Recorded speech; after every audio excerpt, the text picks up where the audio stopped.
Toni Braxton has sold 67 million records worldwide. She has won 7 Grammy Awards. Her voice on Unbreak My Heart became the soundtrack to an entire decade of heartbreak across America.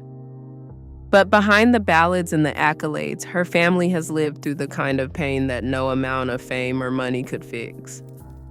One sister was cut from the group before it ever had a chance because she got pregnant at the wrong time.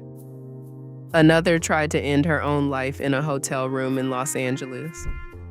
A third fought a private battle with cancer that her own family did not fully know about until weeks before she died. Their father, a preacher, carried on an affair that destroyed a 35-year marriage and split the family into factions that have never fully reconciled. And somewhere between the Grammy stages and the reality TV cameras, 5 sisters from a small town in Maryland became one of the most publicly documented examples of what happens when a Black family's talent, trauma, and grief all collide in front of an audience of millions. This is the story of the Braxton sisters. Not the version you saw on television, but the one that was happening behind it. To understand the Braxton sisters, you have to start with the house they grew up in and the rules that governed it. The Braxton family was raised in Severn, Maryland, a small, unincorporated community between Baltimore and Washington, D.C. Their father, Michael Conrad Braxton Sr., was born on June 26, 1947. Their mother, Evelyn Braxton, was born on January 14, 1948. They married in 1965 when both of them were still teenagers. Evelyn was either 17 or 18 depending on the source, and Michael was about the same. It was a union that surprised many people around them.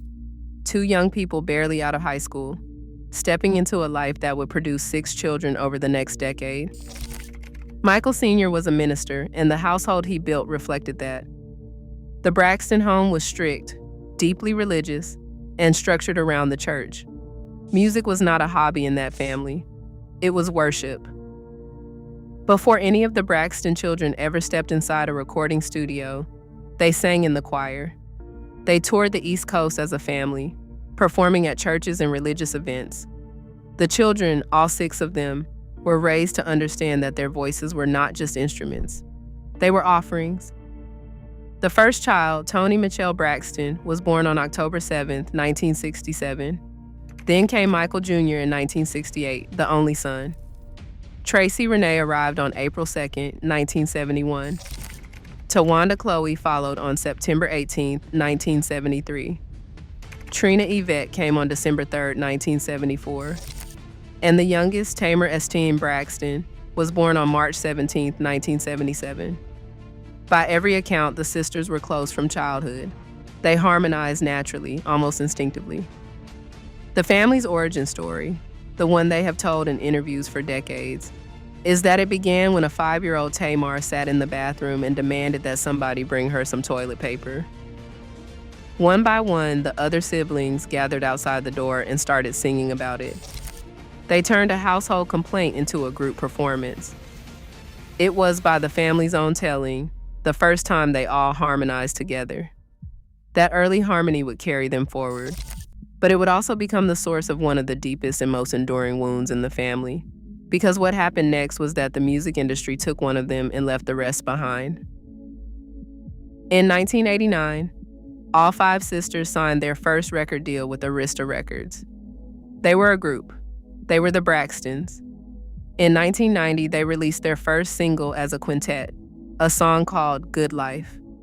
It peaked at number 79 on the Billboard R&B chart. It was not a hit by any commercial standard. The label dropped them, but the single caught the attention of 2 men who would change the course of the family forever. Antonio L.A. Reid and Kenneth Babyface Edmonds were in the process of building LaFace Records, and in 1991, they held a showcase for the group. What happened at that showcase fractured the family. Reid and Edmonds did not want the group. They wanted one sister, Toni. They signed her as LaFace Records' first female solo artist. The remaining 4 sisters were told that the label was not looking for another girl group because they had just signed TLC.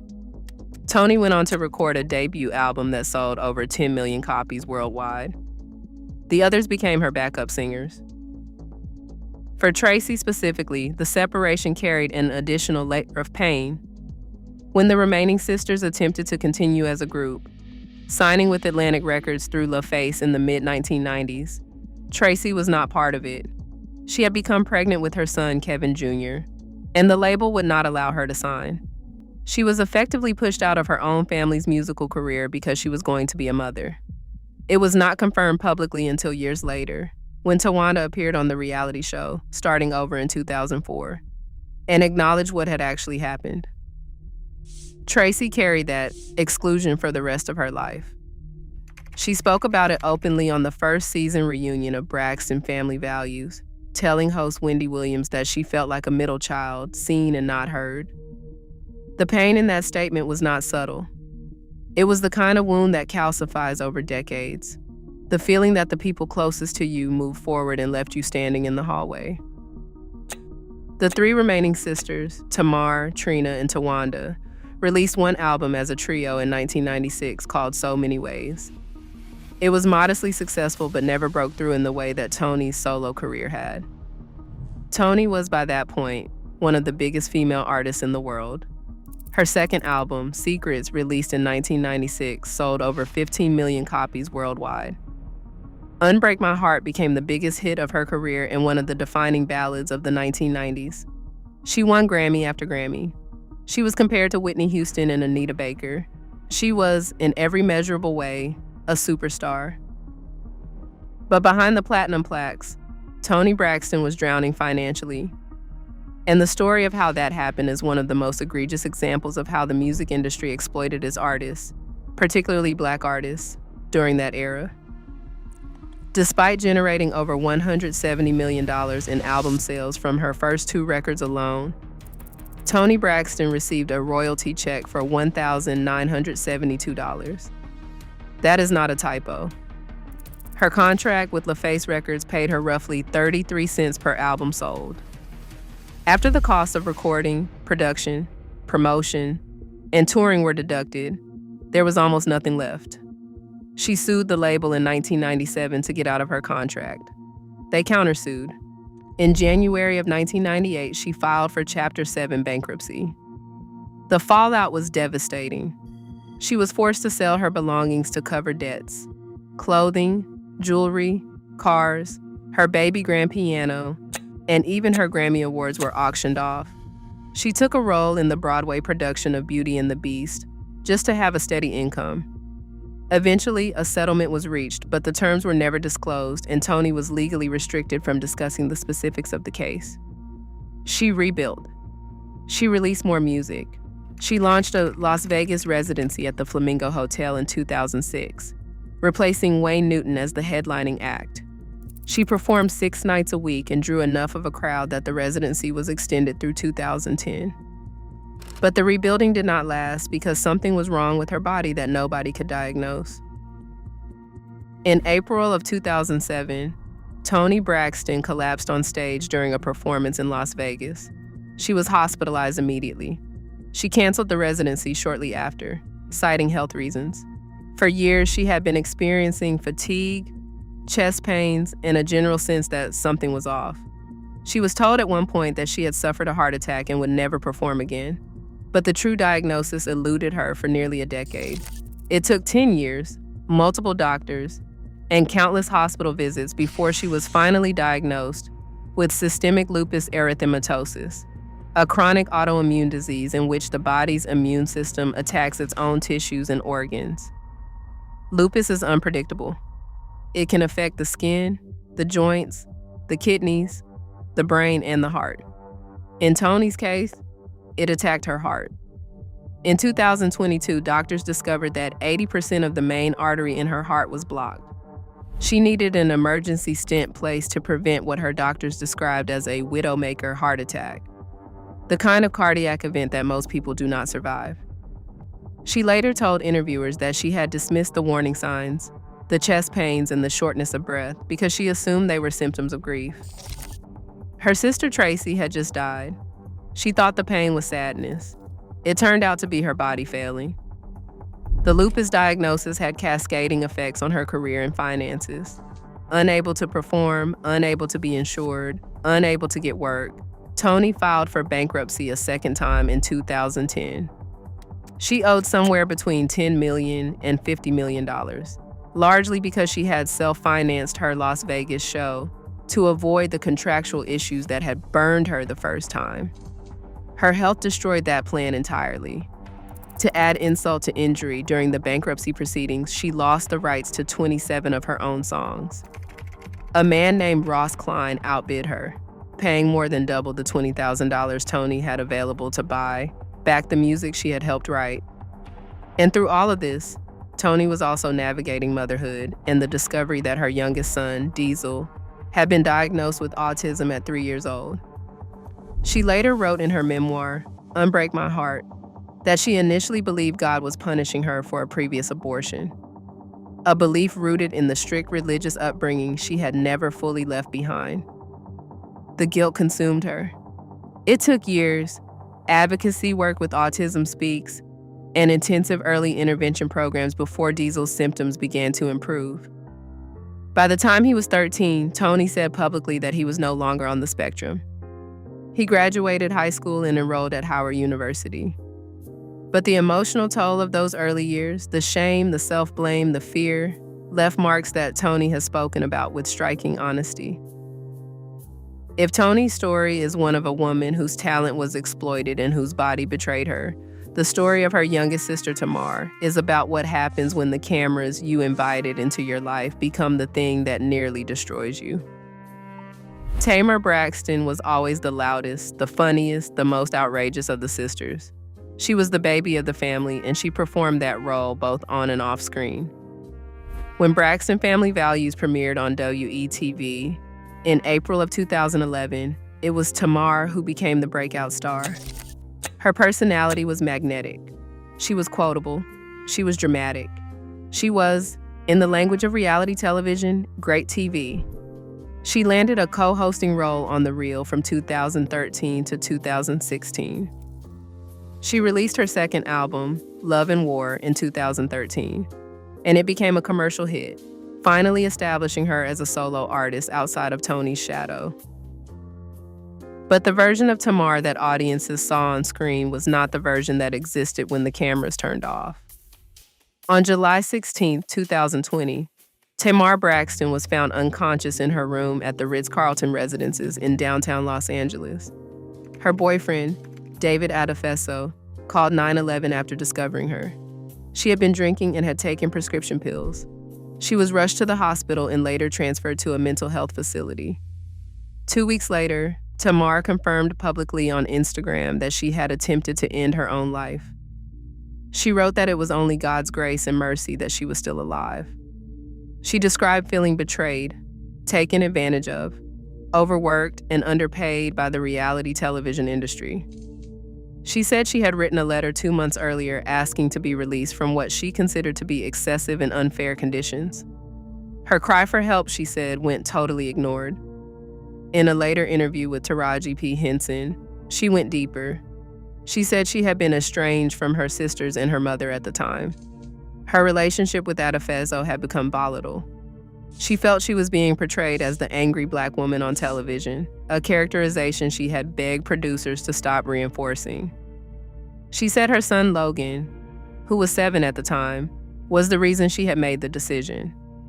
Not because she did not love him, but because in her darkest moments she believed he would be better off without her, that he would have a better chance at a normal life if the embarrassment she felt she had become was removed from it.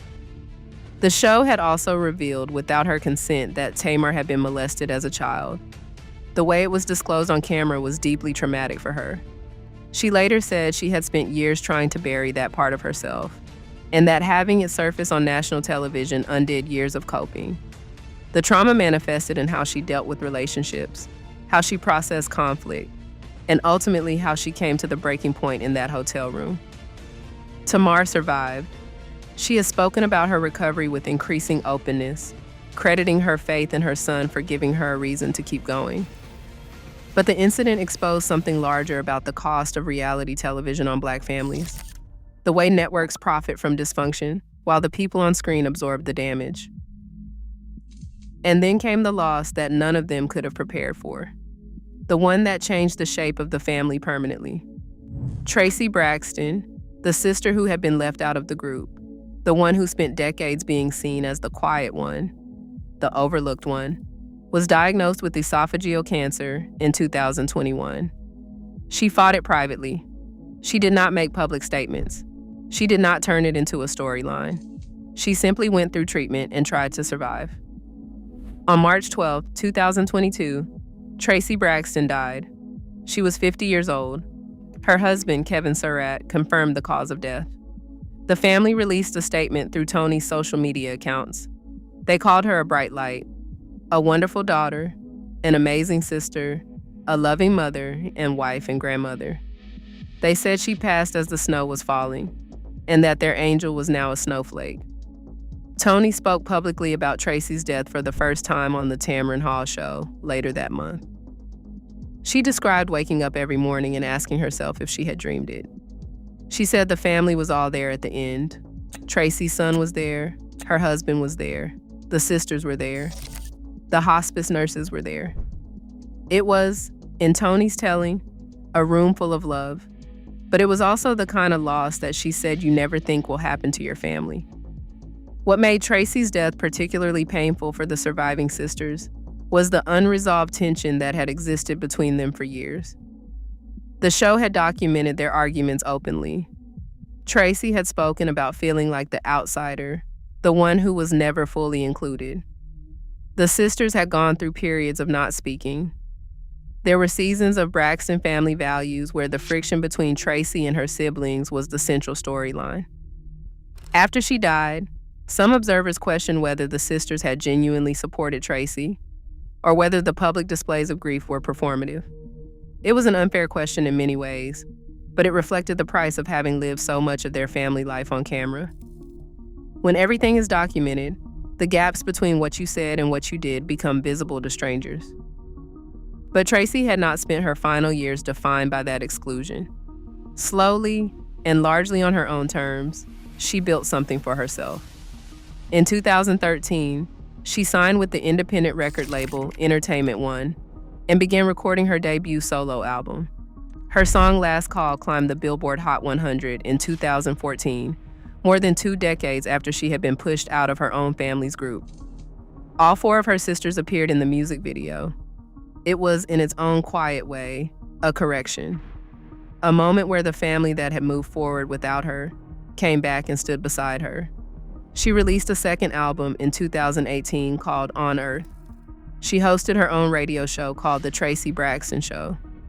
She appeared in films including Sinners Wanted, The Christmas Lottery, and All In. She spent time doing social work for children with disabilities, work that never made headlines but that the people who knew her said was central to who she was. Her husband, Kevin Surratt, had been by her side for decades. Their son, Kevin Jr., grew up watching his mother fight for a place in an industry and a family that did not always make room for her.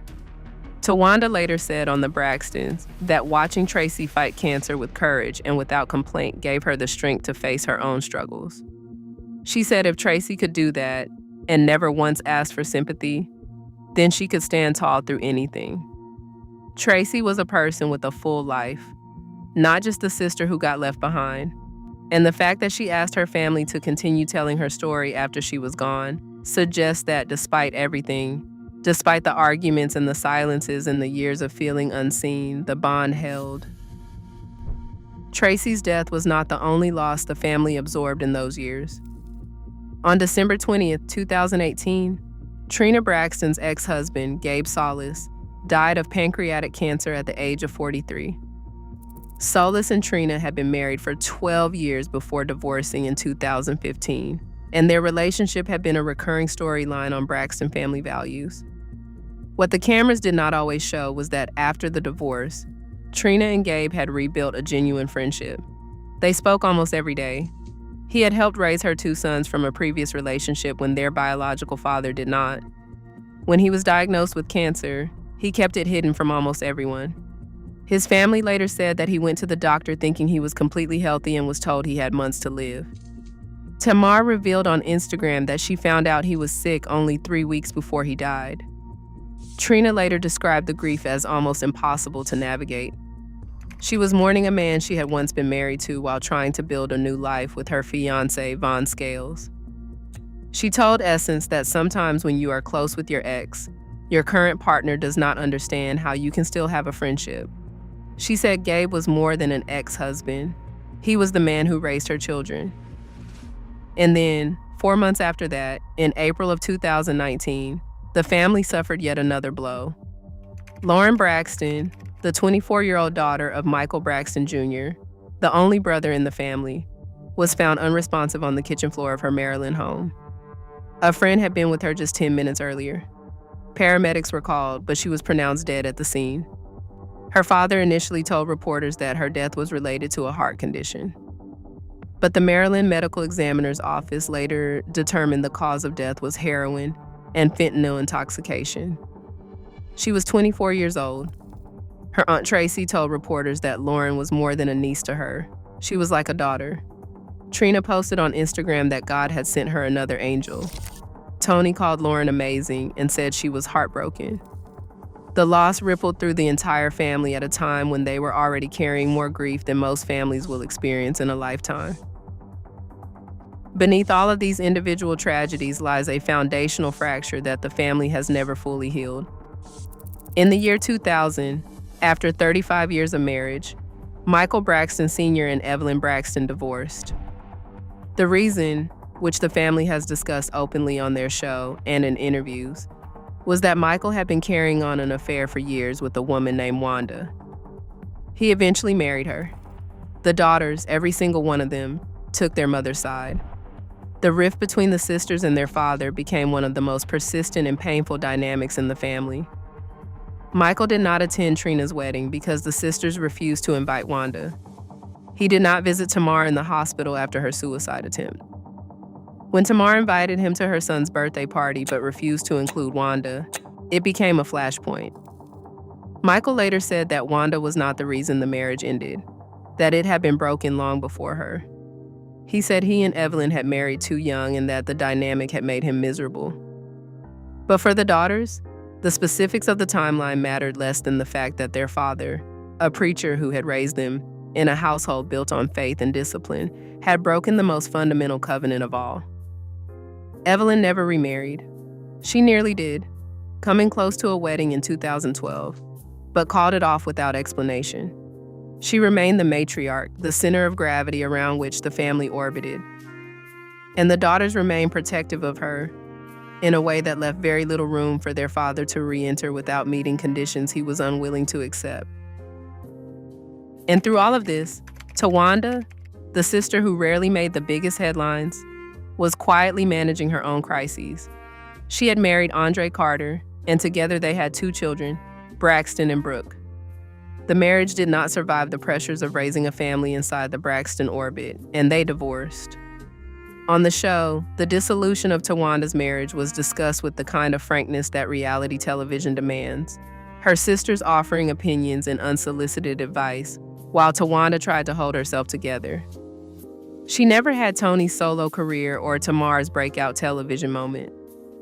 She never had the dramatic narrative arc that the cameras craved. What she had was consistency. She showed up, she mediated, she held things together when no one else could, and the cost of that kind of steadiness in a family built on volatility is something that rarely gets acknowledged. What all of this amounts to, when you step back and look at it whole, is a family that has been publicly breaking and publicly rebuilding for over 30 years. They have done it on albums and on stages and on television screens. They have done it in hospital rooms and at funerals and in therapy sessions that were filmed and broadcast for ratings. In 2024, the surviving sisters, Toni, Tamar, Towanda, and Trina, along with their mother Evelyn, returned to WETV with a new show simply called The Braxtons. They said they were doing it for Traci. Towanda told the Atlanta Journal-Constitution that Traci had asked them to tell her story, that the show was a way to honor her. The early episodes dealt directly with the grief, including a group therapy session where Trina, who had been the closest to Traci and had been present for her death, struggled to speak at all. Towanda, during that same period, revealed that she had been dealing with alopecia and had shaved her head. She initially let people believe it was in solidarity with Traci, but later told the truth about her own diagnosis. It was, in its own way, a reflection of the family's relationship with visibility and vulnerability. Even their most personal battles get filtered through the lens of what the audience sees and what they are allowed to know. Tamar continues to perform and record. She has spoken with increasing clarity about her mental health and her faith. She told People magazine that the time around her suicide attempt was the darkest and heaviest period of her life, that she did not see how she was going to come out on the other side. But she chose to change her life. Toni, now in her late 50s, continues to advocate for lupus awareness and to perform when her body allows it. She has said publicly that she can no longer do shows 6 or 7 nights a week, that lupus has permanently changed what her career can look like. She lost her sister. She nearly lost her own life to a heart condition she mistook for sadness. She lost her songs, her money, and her health, and she kept going. She told a journalist once that people get scared around sick celebrities, that no one wants to insure you, no one wants to book you. But she never stopped trying to be on a stage somewhere, even if the stages got smaller and the nights between them got longer. Towanda lives in Atlanta with her children. Trina lives in Atlanta. Tamar splits her time between Los Angeles and wherever her career takes her. Toni is based in Los Angeles. They are spread across the country now, connected by blood and by a shared history that includes things most families would never survive publicly, let alone privately. Their brother Michael Jr., the one member of the family who stayed furthest from the spotlight, lost his 24-year-old daughter to a fentanyl overdose. Their mother has watched one child die and another nearly die by her own hand. Their father has been kept at arm's length for a quarter century because the affair he carried on behind a pulpit shattered a family that was already carrying too much. And yet they came back. They came back to television. They came back to each other. They sat in a room with a therapist and cameras and tried to say the things that needed saying about the sister who was no longer there to hear them. The Braxton sisters did not grow up with money. They grew up in a small town with a preacher father and a mother who married before she was old enough to vote. They sang in church basements before they sang on stages. They were a group before the industry separated them. They were a family before the cameras arrived. And they have remained a family, imperfect and fractured and stubborn and loyal, through every kind of loss that a family can endure. Toni sold 67 million records and once received a royalty check for less than $2,000. Traci waited decades for her moment and was taken before she could fully enjoy it. Tamar made millions of people laugh and nearly died alone in a hotel room because the laughter had stopped reaching her. Trina buried the man who raised her children and kept showing up for the next season of filming. Towanda held steady through all of it. The sister who never made the biggest headlines, but who was always present when the family needed someone to stand firm. They are not a cautionary tale. They are a portrait of what it looks like when a Black family's talent intersects with an industry that was never designed to protect them, and what it costs to keep going anyway. The music endures. The scars do too. And the 5 sisters from Severn, Maryland, now 4, are still standing, still carrying the name, still connected to each other in the way that only people who grew up singing in the same bathroom, arguing over the same dinner table, and grieving in the same hospital rooms can be connected by something that is almost impossible to explain to anyone who was not there. The Braxton sisters' story has been told many times. The Grammys, the bankruptcies, the reality TV drama, the headlines. But the story underneath all of that, the one about what each of them lost and what they found on the other side, is the one worth sitting with. If you enjoyed this video, please like and subscribe to our channel so you never miss out on more fascinating stories.